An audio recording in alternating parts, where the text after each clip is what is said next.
I went to LA Fitness the other day, and I got this habit where every single time I go to a public gym, I'm always in training mode. Like, it never leaves. I'm always in training mode. And while I'm watching these people's workouts, I notice two things. And it's crazy because I feel like these two things is really what's setting people back. Like, people are going to the gym 3 to 4 times a week, which is great. But these two things are really stopping them from really seeing progress. Like, you know those people that you always see in the gym, but they always look the same? I feel like it's because of these things that are really setting people back. The first one is I see a lot of people overtraining. How do I know they're overtraining? Because when you're working out and you're really struggling to get that last rep or reps, right? There's nothing wrong with that. But when you're compromising your form and then that following set, the next set, you're going up in weight, that's a no. The only time you should be really going that heavy, and it shouldn't be that often, is when you're maxing out, right? So if you're compromising your form and you're doing curls, but you're like using your back, you see what I'm saying? You're not supposed to be going up because you're just doing more damage to yourself.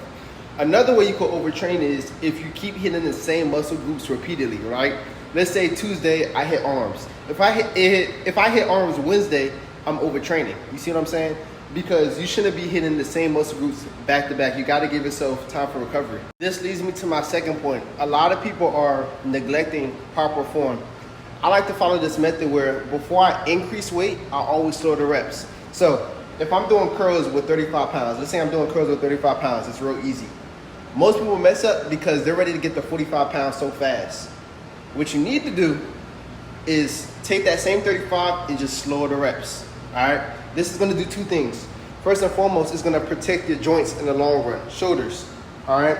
Number two, it's also gonna put a lot of wear and tear and tension on your muscles, which is how you get stronger, which is how you build your muscle and all that. You have to understand that overtraining and really neglecting proper form is not only very dangerous, but it's also ineffective.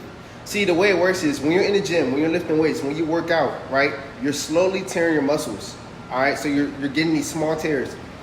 During the recovery process, you're building that muscle back, right? That's how you get bigger muscles. That's really when you start seeing the progress. It's during that recovery process. But if you're not giving yourself time to recover, right? If you're not sleeping, if you're not eating a high protein, if you're not on an actual training regimen, you're just doing workouts until you're getting fatigued, these are things that are limiting your growth and your progress. If you're new to working out and want to do it both safely and effectively, or maybe you've been working out or you hit a plateau, I want you to comment BFK below and we'll talk.